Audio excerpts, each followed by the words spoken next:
Iran ने साफ तौर पर कह दिया है कि अमेरिका जो लगातार हमले कर रहा है रोज, उस दबाव में यह समझौता नहीं किया जा रहा है।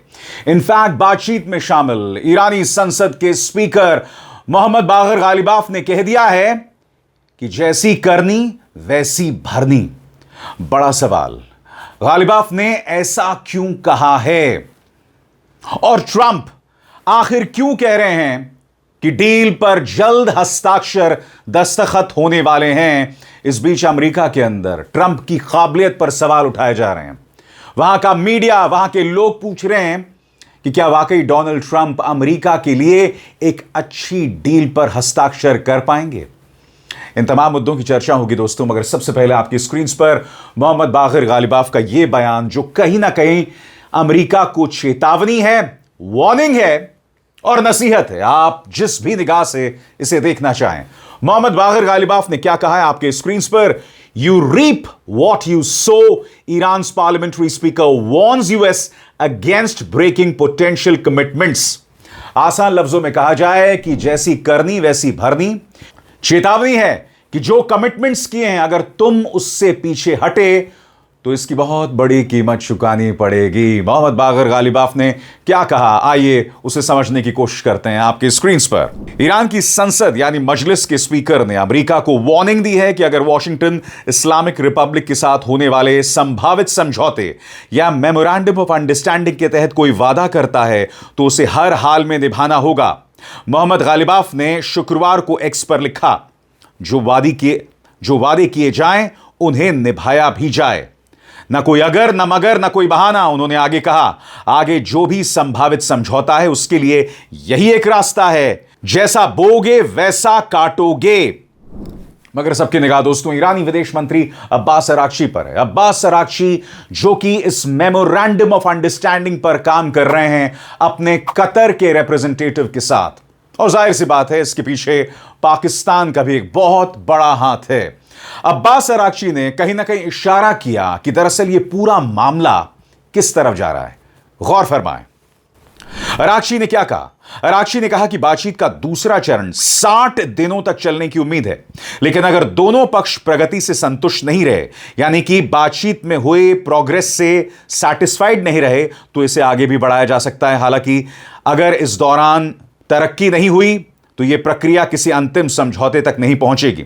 ऐसे में हालात वहीं लौट जाएंगे जहां एमओयू यानी मेमोरेंडम ऑफ अंडरस्टैंडिंग से पहले थे। विदेश मंत्री ने यह भी याद दिलाया कि पहले भी विरोधी पक्ष कई बार अपने वादों और समझौतों पर कायम नहीं रहा है। बकौल अरागची, हम ऐसे पक्षों से बात कर रहे हैं जो अपनी जिम्मेदारियों को पूरी तरह निभाने के लिए जाने नहीं जाते। उन्हें जब भी मौका मिलता है वे अपने वादे तोड़ देते हैं।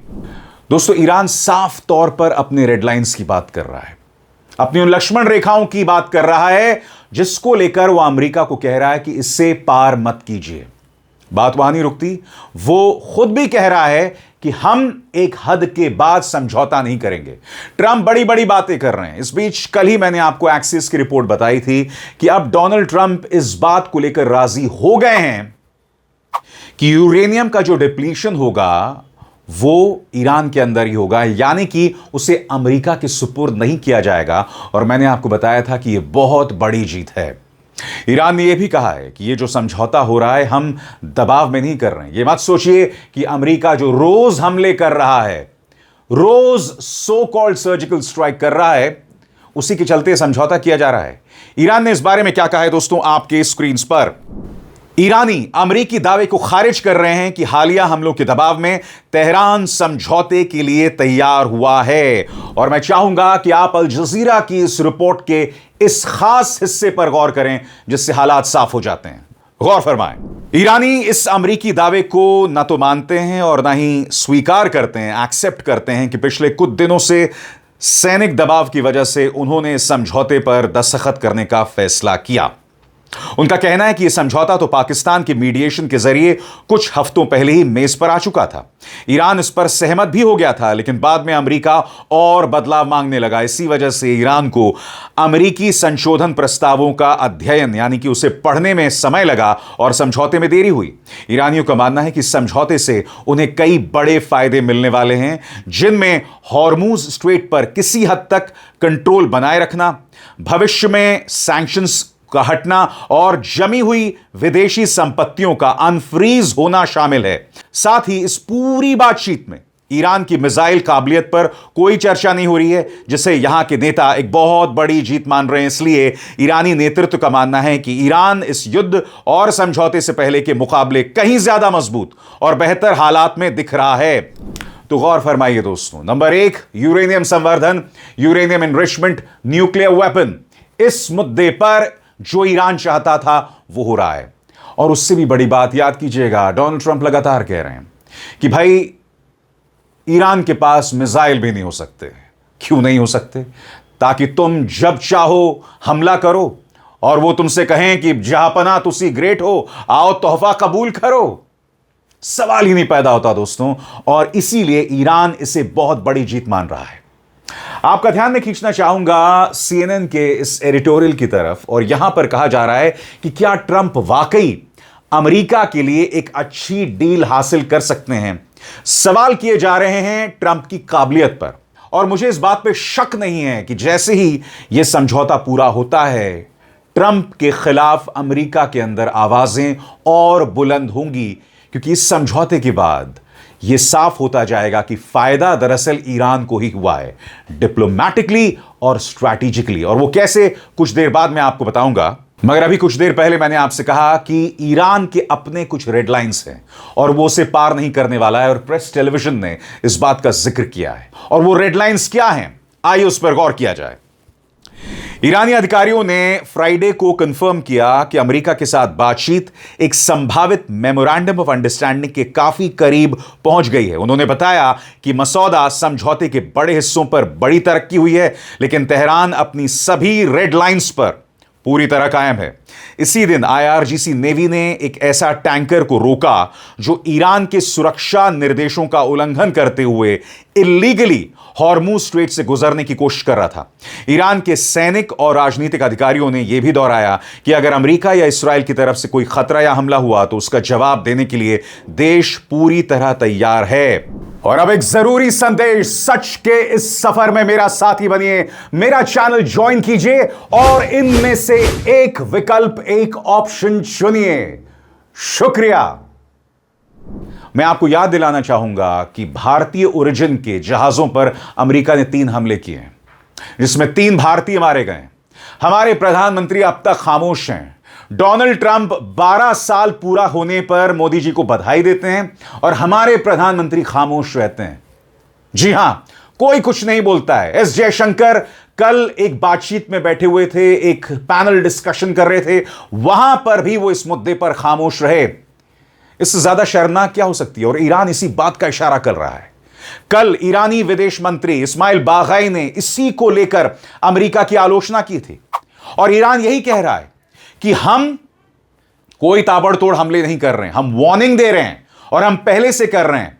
मगर अमेरिका जानबूझकर ऐसे शिप्स पर निशाना साध रहा है जो मिलिट्री नहीं है, जिनका मकसद सैनिक नहीं है, और सबसे बड़ी बात, ये भारत की शिप्स हैं, भारतीय ओरिजिन के शिप्स हैं। क्योंकि हमें बताया जा रहा है कि प्राइम मिनिस्टर मोदी विश्व गुरु हैं, इसके बावजूद अमेरिका हमला कर रहा है। और ये पहली बार नहीं है, याद कीजिएगा, अमेरिकी टॉर्पीडो ने इंडियन ओशन में एक ईरानी जहाज पर निशाना साधा था जब 40 दिन का युद्ध चल रहा था, और कई ईरानी नौसैनिक नेवल ऑफिसर्स मारे गए थे। और ये जो जहाज है वो भारत से लौट रहा था। भारत के विशाखापट्टनम में एक बहुत बड़ा आयोजन था नेवल ऑपरेशंस का। ये लोग वापस लौट रहे थे और इंडियन ओशन में अमेरिकियों ने अपने टॉर्पीडो से मार गिराया था।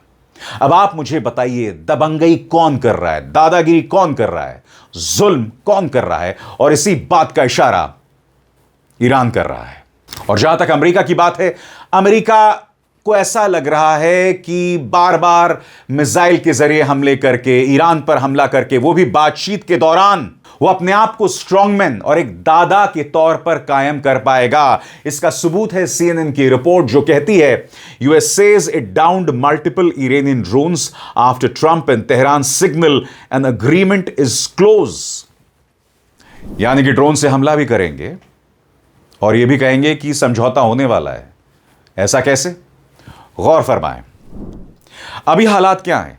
समझौते की कोशिश के बीच ड्रोन गिराए गए। व्हाइट हाउस ने संभावित समझौते को लेकर उम्मीद जताई और कहा कि उसे भरोसा है कि तेहरान और इस्राएल दोनों इसका समर्थन करेंगे। इसी बीच अमेरिकी सेना ने दावा किया है कि उसने हॉर्मूज के पास कई ईरानी ड्रोन मार गिराए।